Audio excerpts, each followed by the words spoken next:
Order! Order! You are an incorrigible delinquent at times. Behave yourself, man!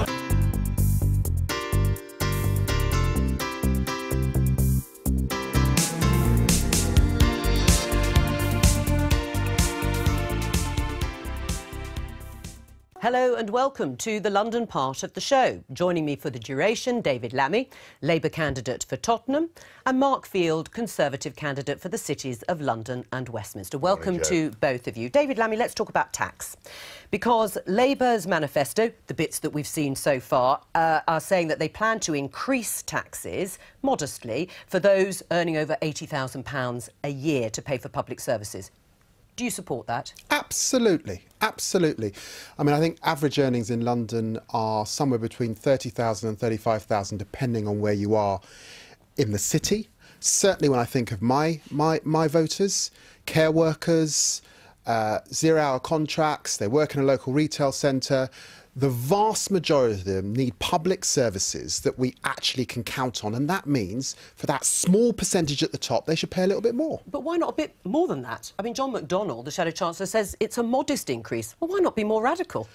Well, we've also said that there should be changes to corporation tax, which was slashed dramatically by George Osborne. And I think inheritance tax, which was also slashed by the government. So it's not just the income tax threshold that we're looking at, but quite properly, if you see the social care crisis we've got, if you're worried about A&E queues, we need at the top to pay a little bit more, and that's why it's popular. 58% on Peston saying they were for it. And actually, Labour's been very clear in terms of tax and who it wants to tax a little bit more. I mean, if you want to go for a low-tax party, you must vote for the Labour Party, not the Conservative Party, who, A, haven't been clear yet because we haven't had the manifesto. I understand that. Yes, no? yeah. Well, oh, so, right, are you saying there are going to be... Well, let's see what's in the manifesto. I mean, I don't think you should prejudge it. I'm not going to do so. Listen, Londoners do not feel undertaxed.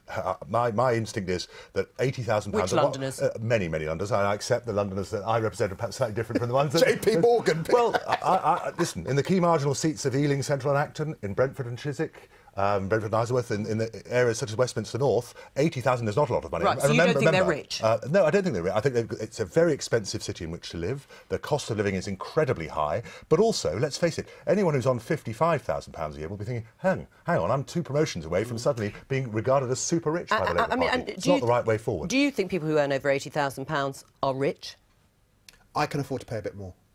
And I'm on over 80,000, and so is Mark. I can afford to pay a bit more for our public services. The vast majority of Londoners are on nowhere near that, and that's on 2 incomes in their homes. We have to stand up for those people who are feeling the squeeze and have been feeling it since 2008, where wages have not gone up in this city. Right. We absolutely have to support those people. Are you supporting the wrong people in this election if you are going to criticise a policy like this? I mean, if you look at it in the round across the country, 95% of people won't pay higher taxes under Labour. That's pretty good. Well, that's the way they're putting it at the moment. And because the reality is, once you start putting more income tax at 80,000, as I say, it'll come down. People are aspiring to earn more.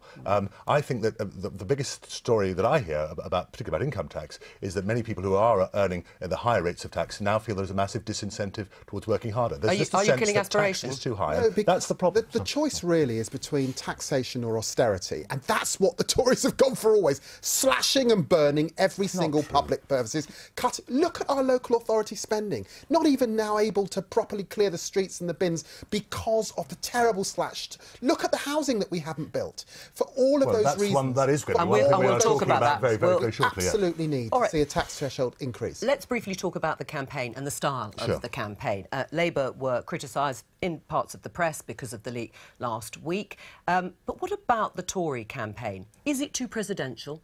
Theresa May has made it very much about me, myself and I. It's all about her, not really about the party. No, not at all. Has there been too much control? It's about the team that are behind Theresa May. She's made it very, very clear, and clearly there is a disparity, and I think one thing we do want to say to the public at large, there is a choice. There can only be 2 people as Prime Minister come the 9th of June. Right. Can't be Nicola Sturgeon. Tim Farron has made it clear he thinks 16 MPs is about as good as the Liberal Democrats will get if they're lucky. So there can only be two people, and I think it's right to boil it down to that choice. But yes, it has been a quasi-presidential campaign, but Theresa May is a strong lady. She's got strong views. She needs to have not just a mandate to get Brexit through, but I think more importantly, one of the issues I think we haven't actually heard much about Brexit. There's been too much short-termism, I think, in politics as a whole, and the idea of saying we want to have a domestic agenda for a decade ahead. Mark Field, has there been too much control, though, in general? Has it been extended beyond just Theresa May?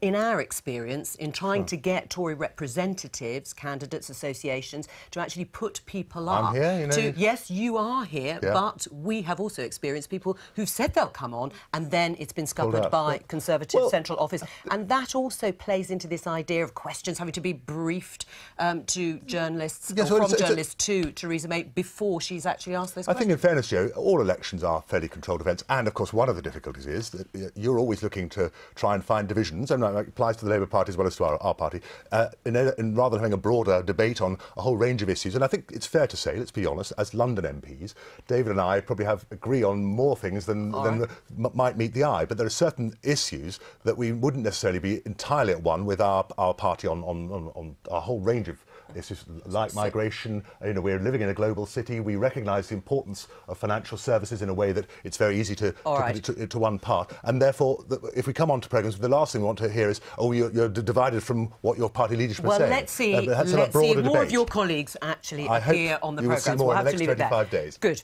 In the first in our series of films looking at what the parties have to offer London, Andrew Cryan has been out and about with the Green Party in North London.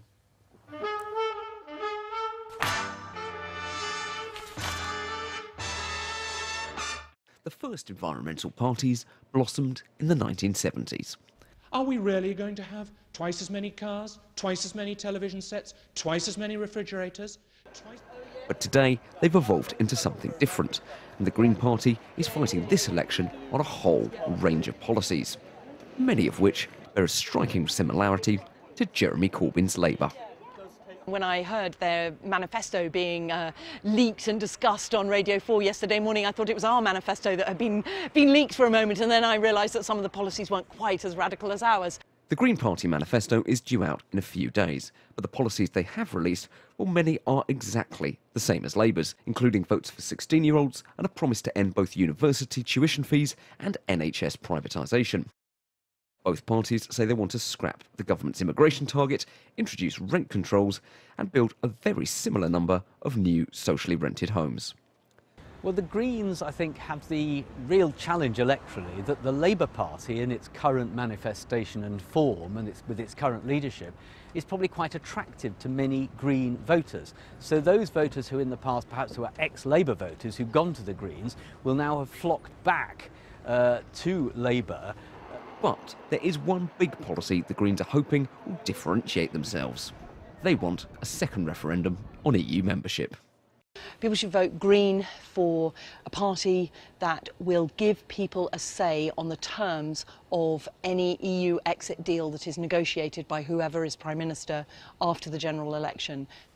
But the reality of this election is that the Green Party's #1 priority is to protect their sole MP, Caroline Lucas, in Brighton Pavilion, and maybe, if they're lucky, pick up Bristol West or the Isle of Wight. At the weekends, many Green activists from London are not campaigning in the capital, but jumping on a train and helping out somewhere else. On the Green Party website, none of the seats they're giving priority to are in London, and in fact, in some of the key races in the capital, the Greens aren't putting up a candidate. Now, this is one of the tightest constituencies in all of the country, Ealing Central and Acton. The Labour Party won it last time by just 274 votes.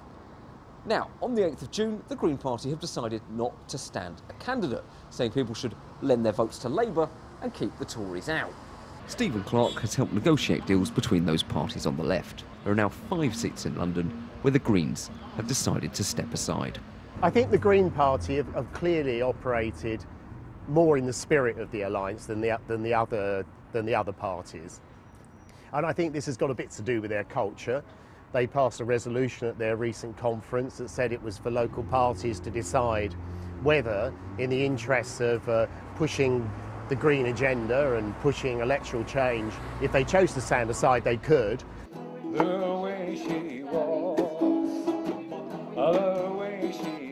Traditionally, the Greens have tended to rely on younger voters, but where they are standing candidates in London, they'll be fighting hard for votes from people of all ages.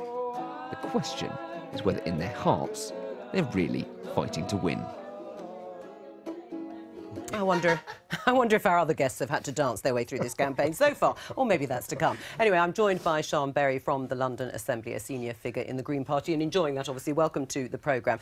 2 years ago, the Greens were polling in double digits. Party membership tripled. But now you're getting a fraction of that. Why? Well, I mean, we've done something really exciting in this election in terms of pushing forward this idea of an electoral alliance. The Tories have called this election, they've demanded a huge majority. I think voters out there know that they shouldn't be just doing whatever the Tories say. Lots of people are wondering how we can prevent this. And also, we've got a big call. People voted in the last election, 1 million of them, for the Green Party, and yet we still only came out with 1 MP.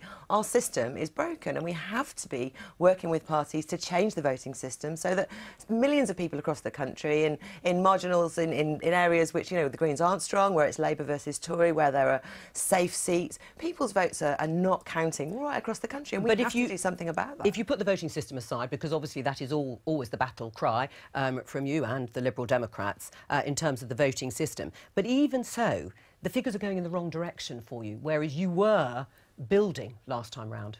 Well, I mean, like I say, the thing we've done in this election is point people in the direction of, you know, stopping the Tories getting their huge majority, and that is going to be reflected in maybe a dip in the national polls. But in areas where we're working hard, in areas like Islington North, where Caroline's campaigning there, we've got a very unique message there, where we're offering people a second referendum on Brexit, and we're a principal party. But in other areas, it's not a unique offer, is it? I mean, that is something different. But actually, right around the country. But how big an issue is Jeremy Corbyn and Jeremy Corbyn's Labour Party? Because that manifesto, as your colleague said in the film there very revealingly, it could have been ours. It could have been the Green Party's manifesto. And actually, if you're going to go for a sort of left of centre progressive alliance, you'll vote for the Labour Party. Well, I think we're the only party you can still trust on the environment. And I think what Caroline's finding on the streets in Islington North, which is actually Jeremy Corbyn's constituency there, is enormous frustration with Labour's very mixed-up policy on Brexit. I mean, talking about cutting freedom of movement, not being in the single market, those are things that Greens in Parliament will continue to fight for. And of course, we've promised everyone in the country a final say on the deal that comes out of the EU.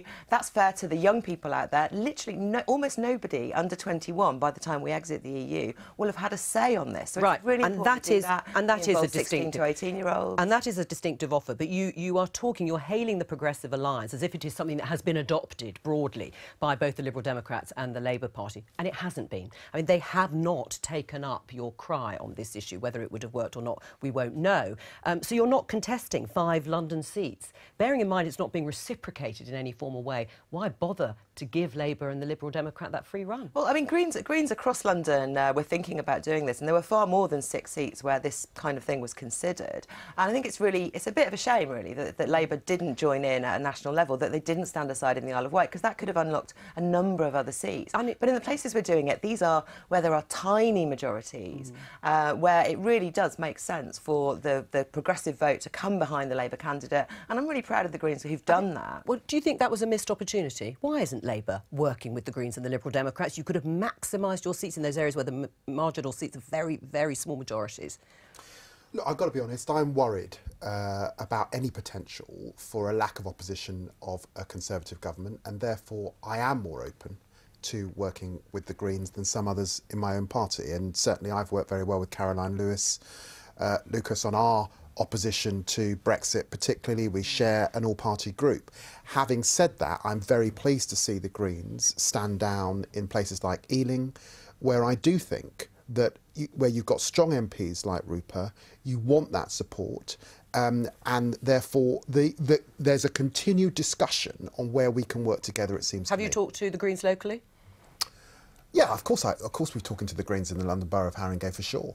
Right, but I mean, in terms of any formal alliance, you wouldn't have been in favour of that. Well, the truth is, the election was called very quickly. You can't put together an alliance. Yeah, our motion that we put was only at the end of March. Yes. I mean, there hasn't, and that motion was very, very clear that this is a special election. There are enormous things at stake. But apart from your offer on Brexit, what is there you don't like about the Labour manifesto?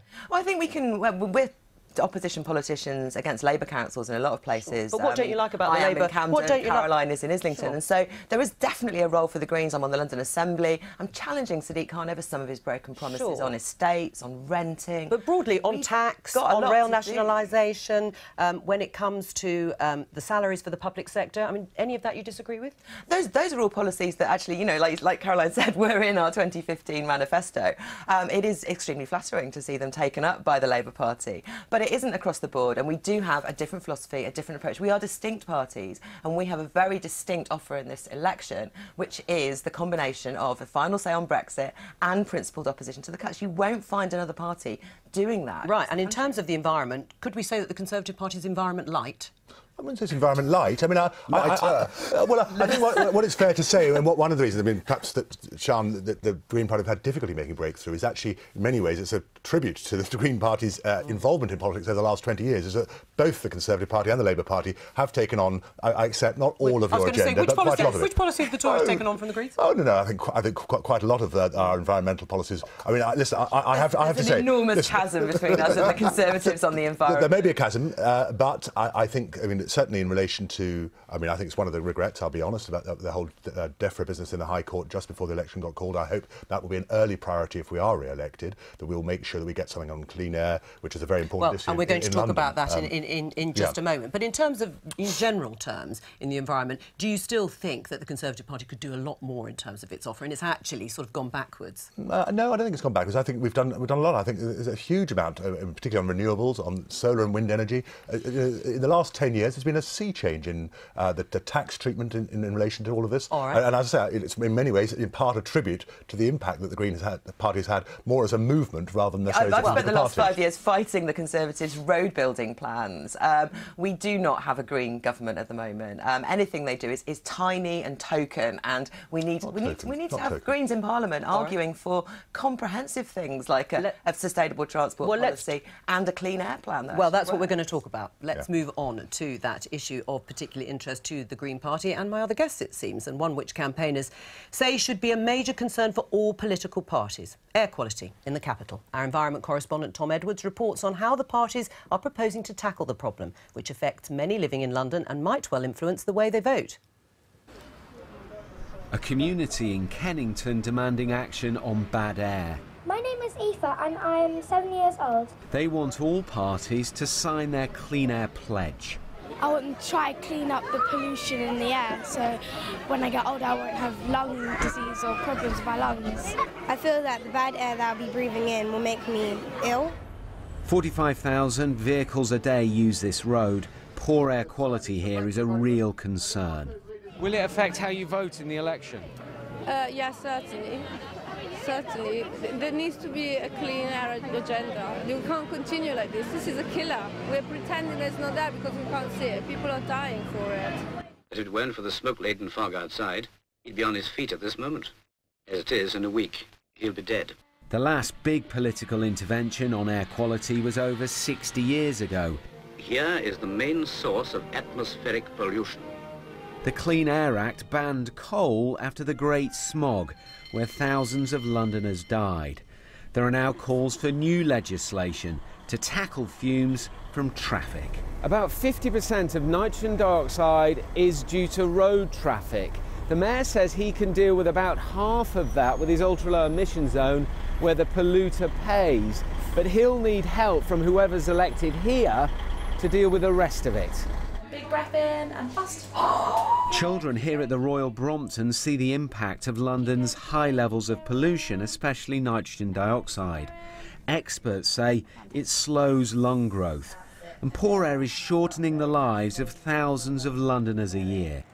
These doctors want action, and this week took their message to Downing Street. It's about changing the fleet, removing the vehicle fleet, removing the vehicles that are most polluting, particularly the older diesel vehicles, but making sure that the newer vehicles live up to emission standards. As soon as I asked Sophie Walker, who's my party leader, she straight away said yes. In Kennington, the Women's Equality Party, the Greens, the Liberal Democrats and Labour all pledged to clean up pollution. We really do want to see a diesel scrappage scheme because we think that getting diesel cars off our road is the most important thing we can do actually to improve the air quality, particularly in London, particularly in places like Kennington. So what we will be setting out in our manifesto are a national framework which doesn't just give local authorities the responsibility, but actually make sure that they're then backed up with the competence and the power to deliver on this. We have to have a Clean Air Act that is fit for the 21st century,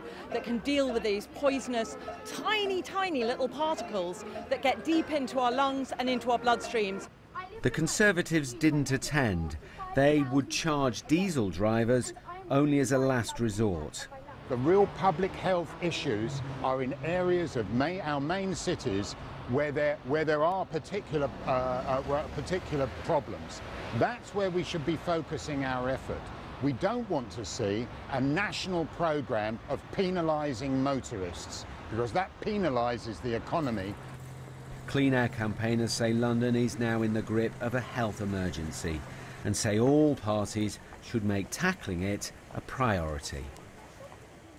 David Lammy, how would you get diesel drivers and diesel cars, rather, off the road? I do think that we've got to move to a scrappage scheme. I do think we've got to ultimately move away from diesel. The evidence has moved on. We now understand the particular problem with pollutants and particles in the lungs. Children are dying in this city and I suspect in other major cities across the country. That's why it's a national scheme.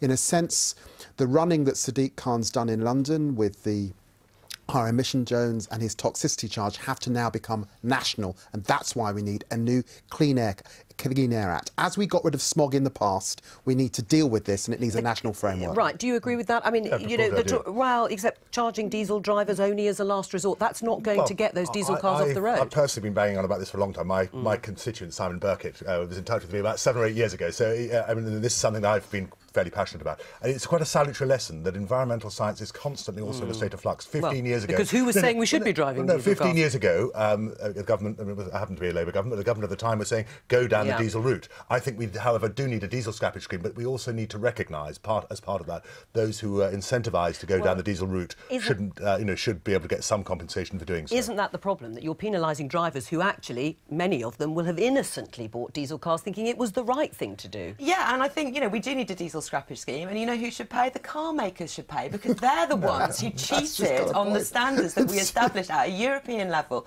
to clean up the cars. This was not the case. They cheated on the test. They should be the ones paying. We shouldn't give them a bonus just for having a scrappage scheme so they can science has moved on, and I think we all felt that no one looked at NO2. The science of diesel damaging people's lungs was well established at the time. Right, David, why not? There is a choice. Children dying, or actually looking at the car manufacturers, many of them who spun against the evidence at the time, and actually saying that, yes, actually, if we're putting a framework together, they have to take more of the burden than the taxpayer, so we can move forward and create an environment in which we can all live in. And there's a choice. And I'm sad that the Tories are saying, let's back car manufacturers, let's not move away from diesel, and we continue as we are, because we will not get the change if we do that. Can I say on that, I'm afraid... I know, it's a very emotive subject, but we've run out of time. Thank you to all of you for being my guests today. I've been getting